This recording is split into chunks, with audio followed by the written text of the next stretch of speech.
ይህ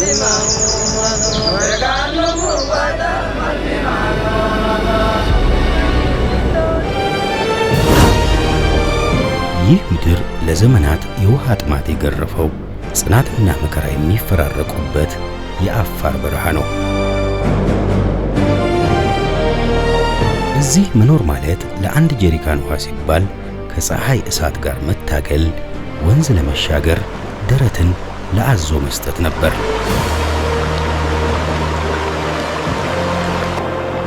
ይህ በረሃ አይገራም፣ መሬቱም ፈጽሞ አይለማም የሚለው የቆየ ትርክት ግን ዛሬ መሬት ላይ በፈሰሰ ትልቅ ሀገራዊ እቅድ ተሸንፏል።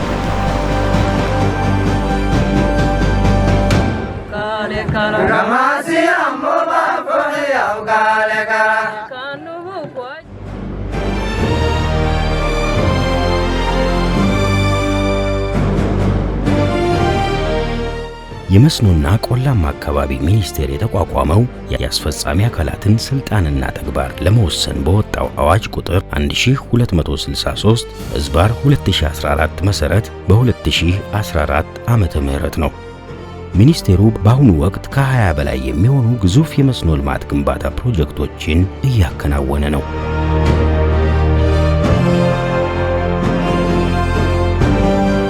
ይሄ ሚኒስትሪ ሲቋቋም በሁለት ኮር ተልእኮዎች ላይ ትኩረት አድርጎ እንዲሰራ ነው።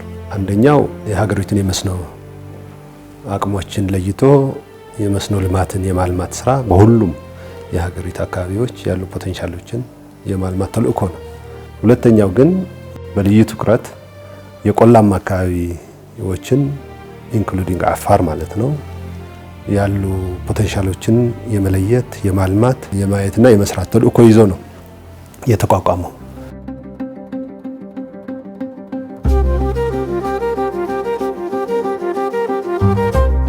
እዚህ በአሚባራ ወረዳ ትናንት ፀሐይና አሸዋ በነገሱበት የባዳሃሞ ምድር ላይ ዛሬ አዲስ የተስፋ ንጋት ፈንጥቋል።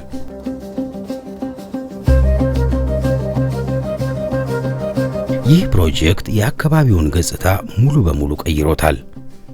4 ዋና ዋና የውሃ ማስተላለፊያ በሮች፣ 10 የውሃ ማከፋፈያ ሳጥኖችና 6.35 ኪሎ ሜትር የዘለቀው ቁፋሮ የተቆጣውን የአዋሽ ወንዝ በረከት ወደ አርሶ አደሩ ማሳ በትጋት ያደርሳሉ።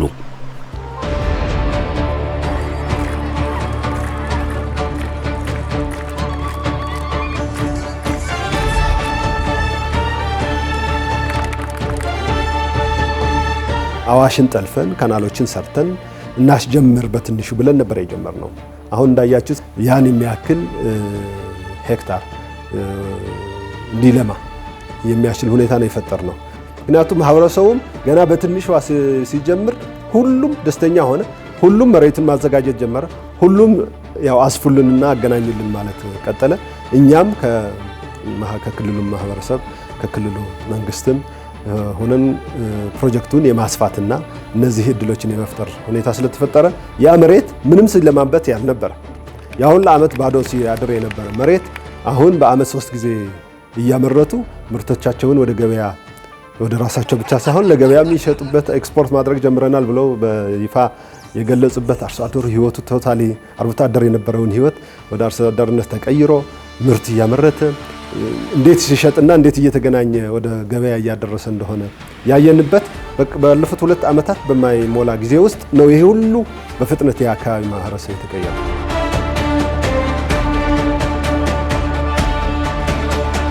በዚህ በትናንትናው ደረቅ ምድር ላይ ዛሬ 1000 ሄክታር መሬት አረንጓዴ ለብሷል። ይህ ሰፊ ለምለም እርሻ ከ1400 በላይ አባወራዎችን በተለይም ደግሞ 614 እናቶችንና ሴቶችን የዚህ ልማት ቀጥተኛ ተጠቃሚ አድርጓቸዋል።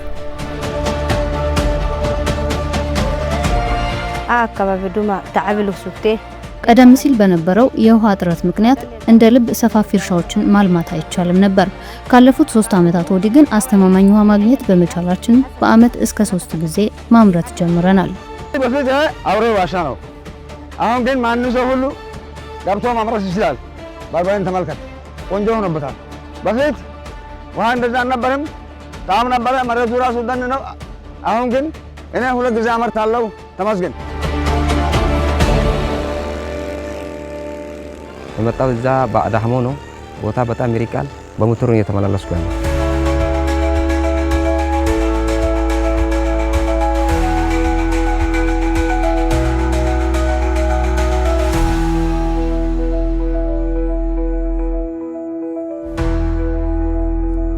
መስኖና ቆላማ ሚኒስትር ከሆነ ማለት ነው። ይሄ አርጅኒ ውሃ ይሄ ሁሉ ነገር ሁሉ ያስለመዱት እነሱ ነው። እህል አይሆንም፣ ስንዴ አይሆንም፣ በቆሎ አይሆንም፣ ሽንኩርት አይሆንም፣ በርበሬ አይሆንም። ስለዚህ አሁን ስንዴን ከዘራ ጤፍን ከዘራ በቆሎ ማን ነገር ሁሉ እናመርታለን።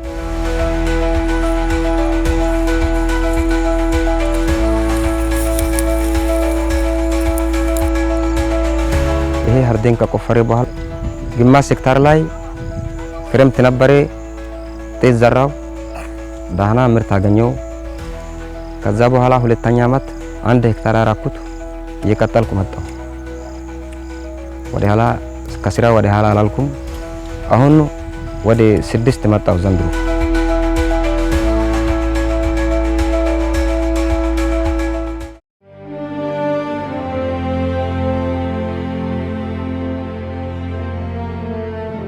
ይህንን የባዳሃሞን ተስፋ ይበልጥ ወደ ላቀ ደረጃ የሚያሻግረውና የአካባቢውን የመልማት ፍላጎት በዘላቂነት የሚቀርፈው ሌላኛው የልማት ፕሮጀክት ደግሞ እዚህ ይገኛል።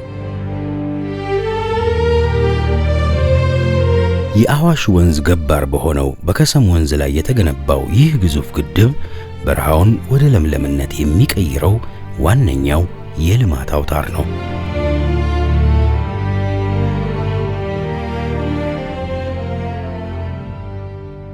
ከሰም ፕሮጀክት ብቻ በግድቡ እስከ 20,000 ሄክታር እንዲያለማ ነው። ግን ሲለማ የነበረው ኦልሞስት 4600 እስከ 5000 ሄክታር ነበር የሚለማው። እሱንም ከዛ በታች ነበር ማልማት ሲያለማ የቆየው።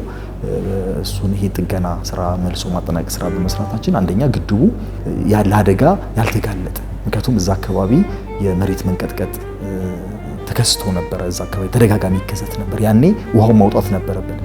ያ ጌት ባለመስራቱ ምክንያት ውሃውን ማስወጣት አልቻለም ነበር። በጣም አደገኛ ነበር። ስለዚህ በተደረገው ጥረት ስፔሻል የሆኑ ዳይቨሮችን ከህንድ ሀገር በማስመጣት በብዙ ሙከራ ያኛው ጌት እንዲወጣ ተደርጓል ማለት ነው። አሁን እንደምታዩት ድሮ እዚህ ድረስ ከፍ ብሎ ሞልቶ የነበረው ውሃ ዲፕሊት ተደርጎ እንዲወጣ ተደርጓል። እሱ ከተደረገ በኋላ ነው ሁሉም ማሻሻያ ስራዎች ተጠግነው ስራ ወደዚህ ደረጃ የደረሰው። አሁን ስጋት የለም። ከታችኛ ማህበረሰብ ከዚህ ዳም ጋር የተያዘ ስጋት የለም። መሬት መንቀጥቀጥም ይምጣ ውሃም ይሙላ ጌቶቹ ፕሮፐርሊ ፋንክሽን ያደርጋሉ። ዳሙ ፕሮፐርሊ ይሰራል። ኦቨርቶፕ እያደረገ ማህበረሰቡን ሲያጨናንቅ የነበረ ጎርፍ መከላከል የሚያስችል 21 ኪሎ ሜትር ዳይክ ተሰርቷል። አጠቃላይ ለዚህኛው ፕሮጀክት ብቻ ከ2 ቢሊዮን በላይ ብር ወጪት በማድረግ ነው ፕሮጀክቱ ጥገናውንም አዳዲስ ስራዎችንም እንዲሰሩ የተደረገው ማለት ነው። ከጅምሩ ያልተፈታ ችግር ነው። አሁን ተፈቶ ያየ ነው። ጌት አካባቢ ላይ የነበረው ችግር ማለት ነው መወሰን ይጠይቃል። ወረድ ብሎ አንደርስታንድ አካባቢ ሁኔታ ተረድቶ የፕሮጀክቱ ዓላማ ታርጌት ለይቶ በተንጠልጥሎ በሄደ ኢኮኖሚካሊ የሚያወጣው ኮስት ኪሳራ ተገንዝቦ ኃላፊነት ወስዶ ስራው እንዲጠናከር ማለት ትልቅ ትምህርት ነው።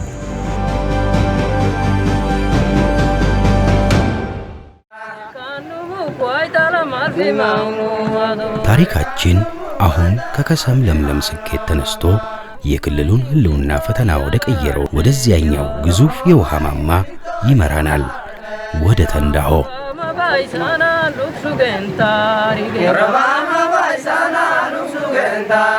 ከተገነባ 15 ዓመታት ቢያስቆጥርም በገጠመው ከፍተኛ ብልሽት ምክንያት ለረጅም ዓመታት ያለ ሥራ የቆየው የተንዳሆ ግድብ ቀደም ሲል የውሃ ይዘቱን መቆጣጠር የማይቻልበትና ለታችኛው ከተሞች በተለይም ለሎጊያ፣ ለዱብቲና ለሰመራ ነዋሪዎች የሌት ተቀን የጎርፍ አደጋ ስጋት ሆኖ የሰነበተ የበረሃ ማዕበል ነበር። ዳሙ ፕሮፐርሊ ባለመጠናቀቁና ወደ ስራ ባለመግባቱ ውሃውን ማኔጅ የሚያደርግበት ኤሌክትሮሜካኒካል ሲስተሙ ስለማይሰራ ይሄ ዳም ሲሰራ ወደ 60,000 ሄክታር የማልማት አቅም ያለው ዳም ሆኖ ለማልማት የሚያስችል ካናሎች ይሰሩለታል ተብሎ የተጀመረ ፕሮጀክት ነው። ካናሎችም የማይሰሩ ውሃውም ተቆጣጥረን የማትለካው አንድም ልማት ለማልማት የማይቻልበት ሁኔታ ሆኖ ነው ይኖረው።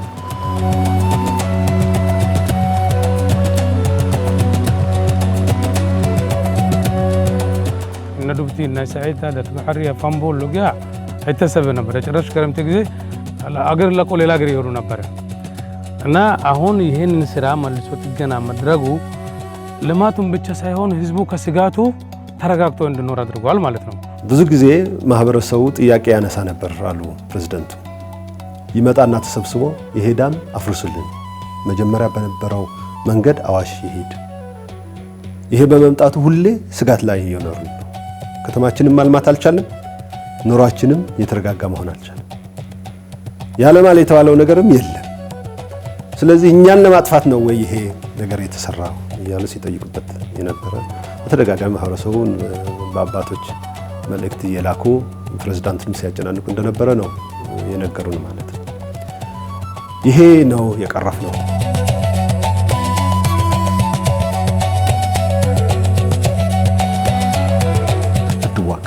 ሲንኮሉን በአግባቡ ቴክኒካሊ ዲዛይን በመስራት እሱ እንዲሰራ ተደርጓል። ሁለተኛ ደግሞ ግድቡ ጋር ያለ የውሃ መቆጣጠሪያ ኢንቴክ የምንለው አለ።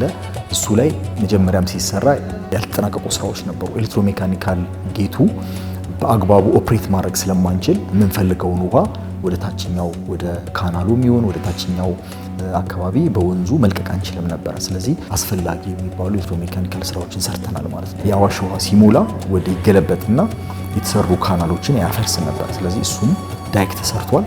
ሎጊያ ወንዝ ላይም ሰብሮ እየመጣ ጎርፍ አደጋ ያስከትል ስለነበር እሱንም ወሳኝ የሆኑ ቦታዎች ላይ አስፈላጊውን ስትራክቸሮች በጋቢውን በሌሎች ስራዎችን እንዲገነባ በማድረግ ስራ ሰርተናል ማለት ነው። ወደ 2.5 ቢሊዮን ብር አውጥተን ነው የሰራ ነው ፕሮጀክቱ።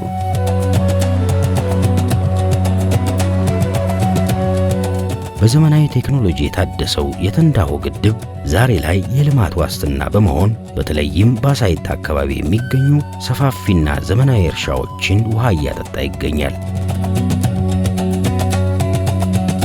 الاستثمار في منطقة العفر ወደዚህ አካባቢ ከመጣታችን በፊት በዘርፉ ላይ ሰፊ ጥናት አድርገን ነበር።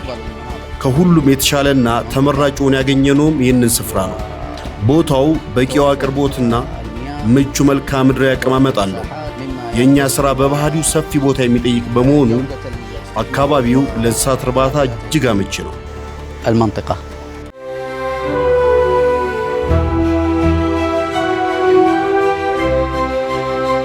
ለእርሻው ከተሰጠው 10,000 ሄክታር መሬት ውስጥ ገና በጅምሩ ከተንዳሆ ግድብ የሚያገኘውን የተገራ ውሃ በአግባቡ በመጠቀም ወዲያውኑ 5,000 ሄክታሩን መሬት ሙሉ በሙሉ ማልማት ጀምሯል። ይህ በአሳይታ የታየው እውነት የአፋር መሬት እንደማይለማ አድርገው ለሚያስቡት ሁሉ የተሰጠ ትልቅ ምላሽ ነው። ምንም አይበቅልም የተባለበት አሁን የመጨረሻ መጥፎ የተባለ ቦታ ላይ ነው ያለውና ማለት ነው። ያ ትርክት ነውና እንደምበቅል እያየን ነው። ያንዳንዱ ኮምፒውተራይዝድ ነው። ሶይሉ ምን ያክል ውሃ ይፈልጋል፣ ክሮፕ ዋተር ሪኳየርመንት ምን ያክል ይፈልጋል የሚለውን መጥኖ ነው የሚሰጠው ማለት ነው። መድኃኒቱንም እዛው ከውሃ ጋር ነው አብሮ የሚሰጠው። ይህ ቴክኖሎጂ ደግሞ ወደፊት እንዲስፋፋ እዚህ አካባቢ ላይ ምንም ችግር የለም። ያው ዋሽ ዳር ነው ውሃም እዚህ ነው ያለውና ሌላ አቅም ያላቸው ኢንቨስተሮችም ከመጡ ማለት ነው ልክ እንደዚህ አይነት ስራ ኢንቨስት አድርጉ። የተንዳሆ ግድብ የተገነባው 60,000 ሄክታር የመልማት አቅም እንዲኖረው ታስቦ ነው። ይህ ግዙፍ ፕሮጀክት እስካሁን በተከናወኑ ስልታዊ ስራዎች 33,000 ሄክታር መሬት ሙሉ በሙሉ ለመልማት ዝግጁ ሲያደርግ በአሁኑ ወቅትም 23,000 ሄክታር መሬት ታርሶ በከፍተኛ ምርታማነት ላይ ይገኛል።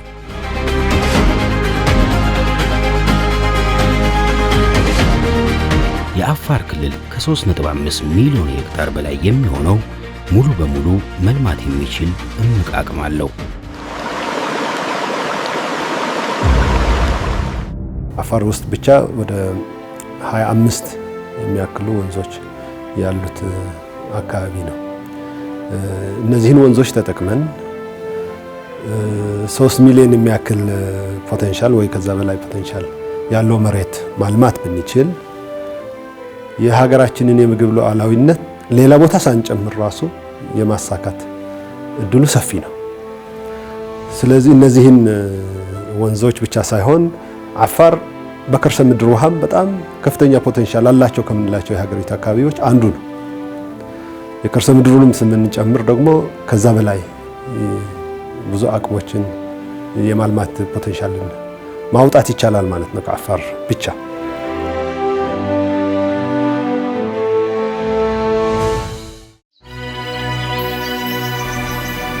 እዚህ በፋንቲ ረሱ ዞን በእዋ ወረዳ የቡርቃ ቀበሌ ላይ የሎጊያ ጌጋ የግድብ ግንባታ ፕሮጀክት አዲስ የታሪክ ምዕራፍ እየተጻፈ ነው።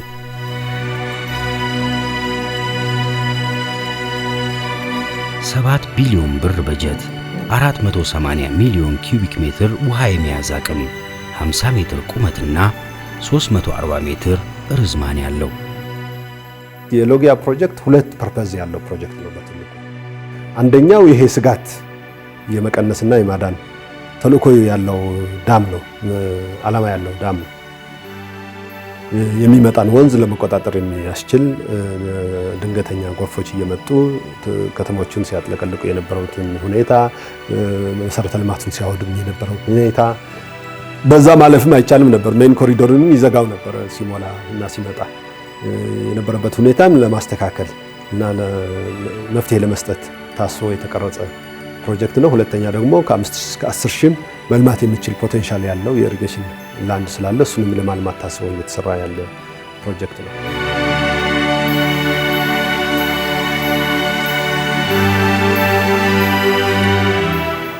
የዚህ ታላቅ ግንባታ ጅምር አልጋ ባልጋ አልነበረም።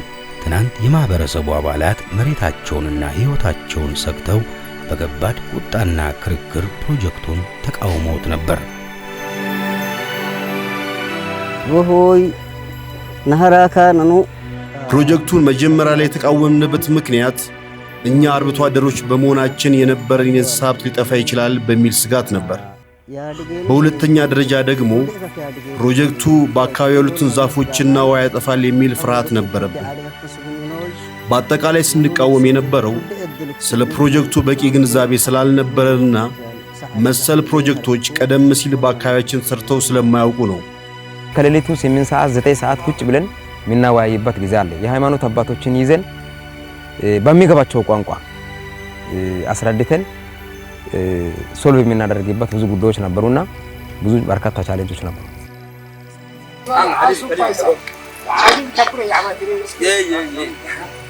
ፕሮጀክቱን ልንቀበል የቻልነው ከቀበሌ እስከ ዞን ያሉ የጎሳ መሪዎችና የሀገር ሽማግሌዎች ስለ ፕሮጀክቱ ጠቀሜታ በሚገባ ተረድተው ካሳመኑን በኋላ ነው። እነሱ ከተቀበሉት በኋላ እኛም ሙሉ በሙሉ ልንቀበለው ችለናል።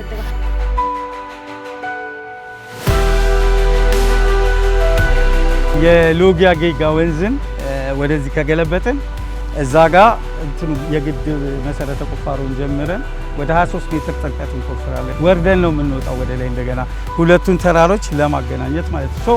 ሁለቱ ተራሮች ሲያያዙ ባይዘው ተጨማሪ አንድ ጥቅም ምንድነው? ወደ 500 ሚሊዮን ሜትር ኪዩብ ውሃ ነው የሚያጠራቅመው። አሳ እርባታ፣ መዝናኛ የምንላቸው ተጓዳኝ ጥቅሞች በላይ በኩል አሉ። ይሄ ወንዝ ሲያዝ ወደ 16 ኪሎ ሜትር ወደ ኋላ ይለጠጣል። በዛ ደግሞ አካባቢ ላይ በአፕስትሪም ያሉትን በእርሻ ተጠቃሚ ያደርጋል።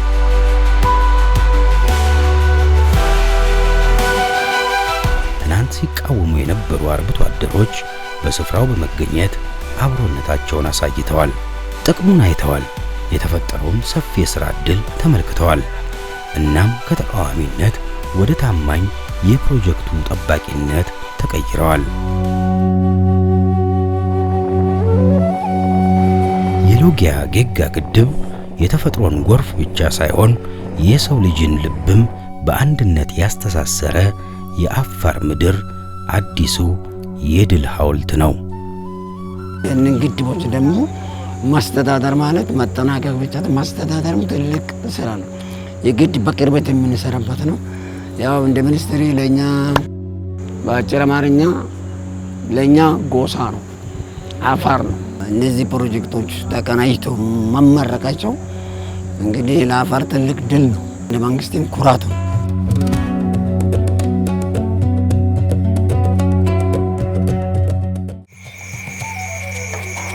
نهاركو أبارول أتياني هو أبرو جكتري هو بس يعني هنا دورتها بارو هبا በመጀመሪያ ለመስኖና ቆላማ አካባቢ ሚኒስቴር እንዲሁም ለክልሉ ፕሬዝዳንት ላቅ ያለ ምስጋና ማቅረብ ፈልጋለሁ። ይህንን ታላቅ እድል እንድናገኝ ስላደረጉንና በግንባታው ላይ ሌት ተቀን የተሳተፉትን ባለሙያዎች በሙሉ ከልብ ማመስገን እወዳለሁ። ሩፈኔ መስበቴ ጋደካ ጋይስና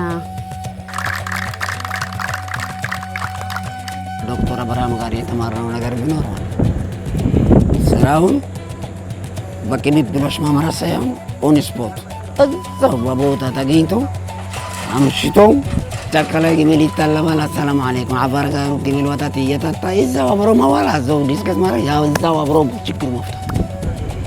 ለዚህ ያው አፋር ያልነው ለምክንያት ለዚህ ዋናው ነገር ስራው በቅርበት ማምራት መወሰን አይደለም፣ ሪስክ መውሰድ ኃላፊነት መሪ ኃላፊነት መውሰድ አለበት። ኃላፊነት ወስዶ ነው መወሰን ያለበት። ካልወሰደ በቅንብሎሽ አይሆንም። ወረድ ብሎ መሰራት ለሁሉም አይመጣም። ወረድ ብሎ መሰራት ከፕሮቶኮል በላይ ወረድ ማለት ይጠይቃል። ከዛስ መወሰን ይጠይቃል። ከዛስ መከታተል ነው።